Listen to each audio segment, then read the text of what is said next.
do we think the level of activism currently that we see is in line with the level of change it requires?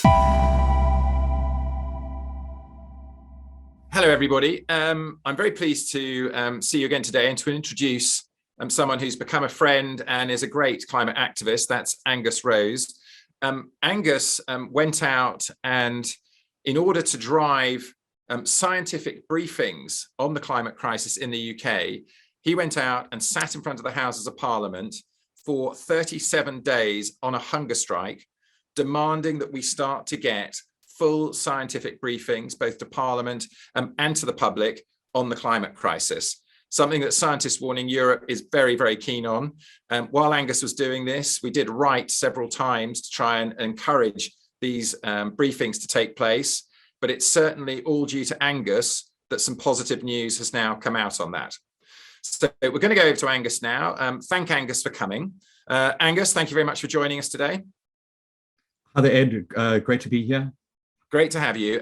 Just to start off with, maybe, not going into the climate science, but maybe you could immediately go in and talk to us about what was your own personal motivation for taking what many people would see as a very, very strong level of action on the climate crisis.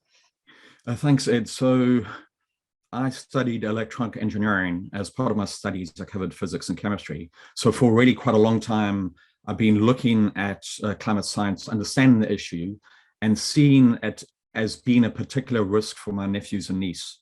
So there are two parts to the reason why I'm doing this. The one is the science, and the science is really, really clear. And my 5 nephews and niece are really, really important to me. So just looking at what the science shows, the risks that of the future that is currently predicted for my nephews and niece, I thought was the risk I was taking was in proportion to the risks they face. And another way to look at it as if I was a Ukrainian in Ukraine, I'd undoubtedly be risking my life to defend my family and community. So over here, taking a similar sort of risk, some people don't perceive that risk as clearly as I do, but I thought it was my duty to do it for my nephews and niece. Talking about taking the risk, and it was an extreme risk you were taking. And you weren't actually taking the risk to demand climate action in the UK, but you were taking the risk to demand a scientific briefing. So can you talk us through why the scientific briefing is so important? Yes, the briefing is really important. We can see that Boris Johnson had a briefing by Sir Patrick Vallance, the current chief scientific advisor for the UK. He had the briefing back in early 2020. And that led to a radical improvement in Boris's understanding of climate change. I mean, he actually called it his road to Damascus moment. We also saw on the eve of COP26 that he gave this extraordinary speech. So I saw that Boris had gone through this, this change in understanding because of the briefing, and that the briefing is not only important for Boris, but it's important for all of the decision makers, both in Parliament and the Cabinet. And so what I was asking for is that Sir Patrick Vallance also briefs Parliament and the Cabinet and makes a briefing available to be televised to the public. Now, if we look at Chris Whitty, the UK's chief medical officer, as we know, he gave these briefings about the coronavirus over recent years. And that was really important, not only for the public, but also for the government and other decision makers to understand the issue that lay ahead, how we could protect our loved ones, and how we could avoid risk. So science is central in both of those cases for the government to be able to make good decisions. So I wasn't asking for any changes to government policy, nor any changes to the economy. All I was asking for was something that was eminently reasonable. And it will probably take, the briefing would probably take an hour and a half or maybe 2 hours. And I mean, you're obviously asking for that briefing, and we completely agree with you at Scientists Warning Europe that scientific briefings are vital. Obviously, during COVID-19, it was seen as an emergency, so we had emergency scientific briefings. Now, you mentioned Sir Patrick Vallance briefing Boris Johnson. We did see, of course, at COP26 quite an extreme speech from Boris supporting climate action, maybe unfortunately referencing James Bond saving the world at the start of his speech. But apart from that, the rest of it was all pretty good. And do you think that was driven by briefings by Sir Patrick Vallance? I've seen it. Where previously Boris, before the briefing, Boris was like this overt skeptic. I mean, he was writing articles in well-known papers where he's largely dismissing the science. And then following on from that, there were many occasions where I saw he was going above and beyond what I would have otherwise expected from him. So yes, I do believe that it had a profound impact on his understanding of the issue. Great. And also because it was delivered, also because it was delivered by Sir Patrick, that he was able to distill the most important elements of not only the IPCC report, but also getting information from other advisors, and then also from the Committee on Climate Change, distilling that information, how those risks apply to the UK going forward and what solutions are specific to the UK. I think that's really, really important. And do you think that specifically it needs to come from Sir Patrick Vallance? I mean, after all, the IPCC has been doing reports for a long time. Scientists' warnings have been coming out from 4 papers issued by the scientists. Sir David King is constantly giving warnings even these days. Why does it need to come from Sir Patrick Vallance? So I think there's a really important distinction is, as Greg Hans had said, well, this scientific information is currently available, like the IPCC report, and he said this explicitly, he said the IPCC report is available to the public. But you can imagine these reports are piles of paper that sit on a desk, and some people and decision makers may choose to pick up those papers, some may choose to study them, and some may be able to make sense of them. But really importantly, what Sir Patrick Vallance can do is he can distill the most important and relevant aspects to the UK. And we also know that the government and the decision makers have had access to high quality scientific information for decades, and yet we haven't seen a corresponding improvement in policy and action. So this briefing is really important. You're absolutely right. I mean, we've been consistently saying at Scientists Warning Europe that we need a much higher level of action. I mean, we issued 2 letters to the Prime Minister Boris Johnson, one also copied to Mario Draghi last year, both of which were saying to the Prime Minister that ideally we should be heading for net zero 2030 if we really intend to keep ourselves safe. And the latest IPCC report is suggesting that we're going to, in almost all scenarios, go past 1.5 degrees now and have to claw our way back, which is extremely worrying based on the global tipping points. But even in that very, very worrying scenario, and with the extreme possibility of climate chaos coming, how did you feel that you could make that sort of ultimate commitment to go on hunger strike? And when you go through that, also let's just go through how you felt throughout your period of those 37 days, and maybe give us some positive news about maybe how you're feeling now. So thanks, Ed. So it was really the culmination of many points of consideration. It was that we currently, the UK that is, we currently hold the COP presidency until November this year. We also hosted COP last year, which, although there was some measure of achievement in that, it was largely disappointing. I think we can look at the spate of freak storms that appeared here in the UK over 2 months ago, where in London we had our first ever red alert. And we can also see the IPCC Working Group 2 report that was published. It was a culmination of not only scientists increasing their concern about the state we are in, but all those other points that are highlighted. I thought, initially I didn't consider going on a hunger strike. Then I thought I would go on a hunger strike. And I thought, well, there'd been many hunger strikes that have taken place in the past that hadn't been successful. And I thought, well, how can one make it different? And I thought, well, considering the future of my nephews and niece, taking such a drastic measure was the right thing for me to do. It was my duty, and I can't step away from that duty. So I think that's really, really important. And so, yes, going on the hunger strike was Initially, I was okay. So for the first 2.5 or 3 weeks, I was doing all right. But then with every passing week, I became more drained. My memory started faltering, and I started losing concentration. But yes, I just took it one day at a time. It's kind of like I've hiked many mountains in my time, and going up a very high mountain is kind of taking one step at a time. So with Hunger Strike, I was doing it one day at a time. So rather than every day looking at the enormity of what lay ahead, I thought it was just best to just take one day at a time. And so I got more and more tired. And later on in the Hunger Strike, I started feeling really faint, to the point of whenever I stood up, and most of the time I was sitting, but whenever I stood up and kind of went walking to either loo or get something to drink, I didn't really walk in a straight line.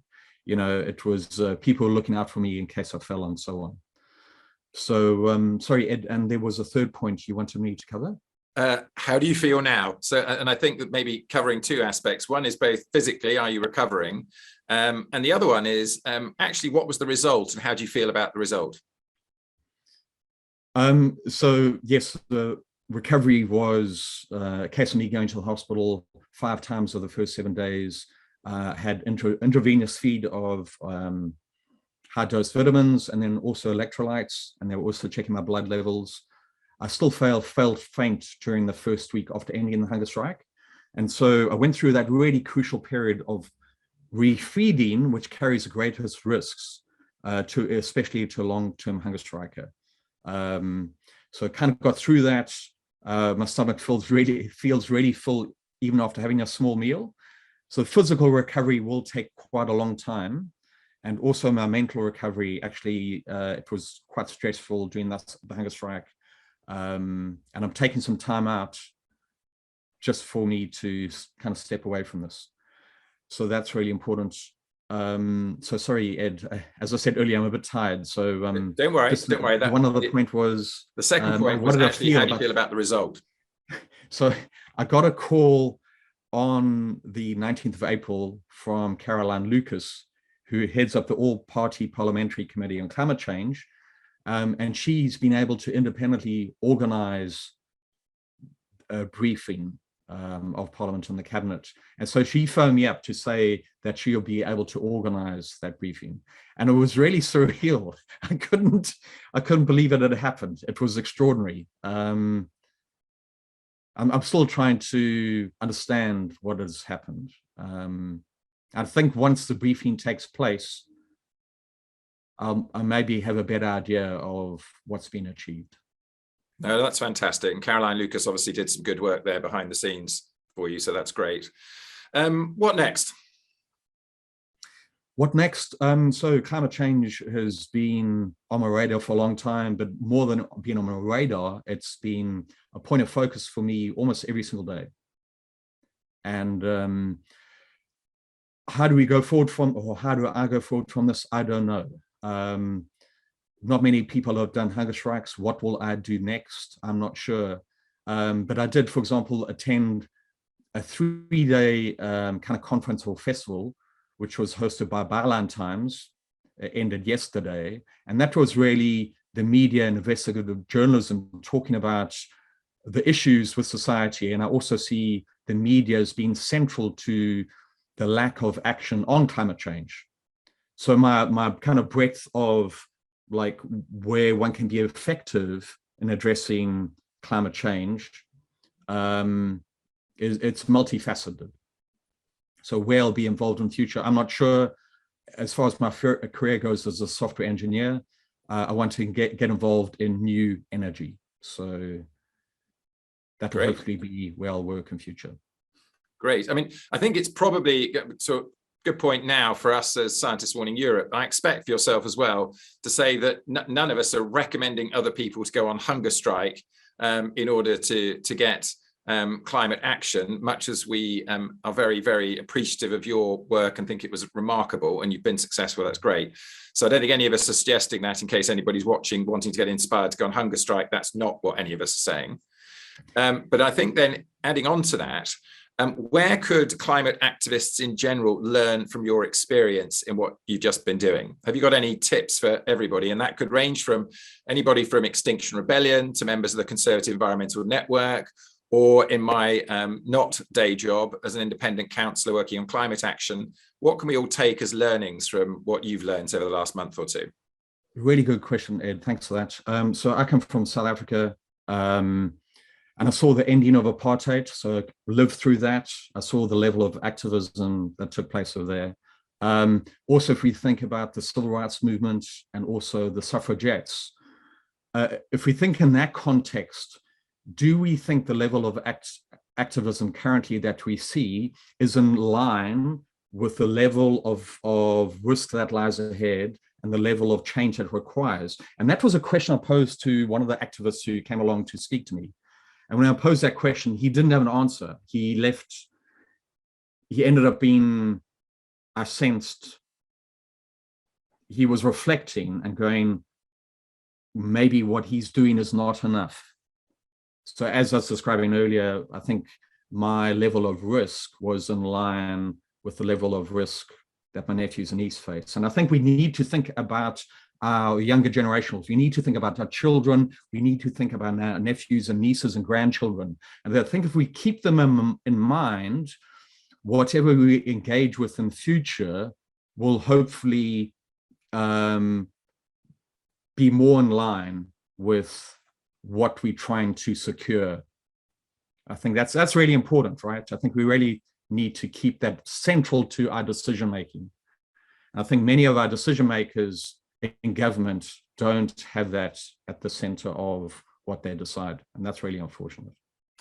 I think you're absolutely right. In other words, what you're saying is that the level of action we personally take, whatever type of action it is, should be commensurate with our understanding of the risk that's coming to ourselves and future generations. Absolutely. It's an interesting thing. It was covered in the Scientists' Warnings into Action paper that was brought out at COP26, where an area was covered of leadership. And I think that the thing that you're trying to drive through the scientific briefings, which we completely support, is to drive much more leadership in the area, to drive our leaders to understand the risk we're taking, and then to actually act on it in a way that they should be. So true leadership, not political expediency in doing what we think we need to do to get elected when the next election comes around. Absolutely. Yeah.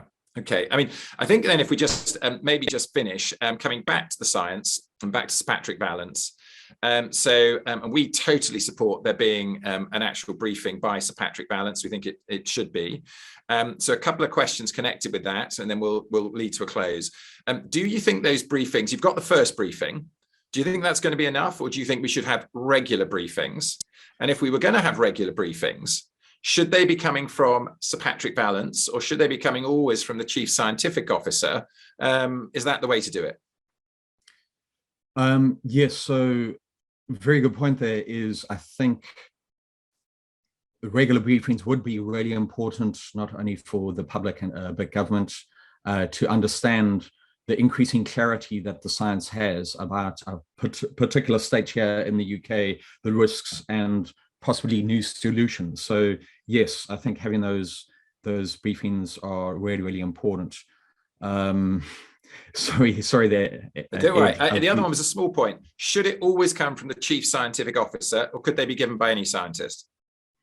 I think scientists, eminent scientists who lead in the field, whether Sir Patrick, but there's many other scientists who've got speciality in the area of climate science or in the area of mitigation or solutions or risks. You know, I think there are many other scientists who could do an equally good job at delivering the message. So I think, yes, I think that should be considered going forward. Okay, great. Well, thanks so much for coming on interview today. I'm so pleased you're looking healthy and everything else, having met you a couple of times outside Parliament. I didn't see you on the last few days, but I would have been pretty concerned, I think, if I'd seen you at that point. So I'm very, very pleased you're looking so healthy. I'm pleased that you're now going to take a bit of R&R to try and get over it. Congratulations on the success of your intention. I'm delighted. We'll be looking out for that scientific briefing. Very pleased that Caroline Lucas was able to help you at the last point as well. I would just say to everybody listening, if you happen to be a scientist, a graduate scientist in any science, that can be natural or formal sciences, then please consider going to our website to sign the Scientist's Warnings into Action paper. Over 3,000 scientists have already signed it, but we're still collecting signatures all the way on the run up to COP27. So again, thank you very much to Angus Rose for joining us, and thank you to everybody for listening. Thank you, Bye-bye. Ed.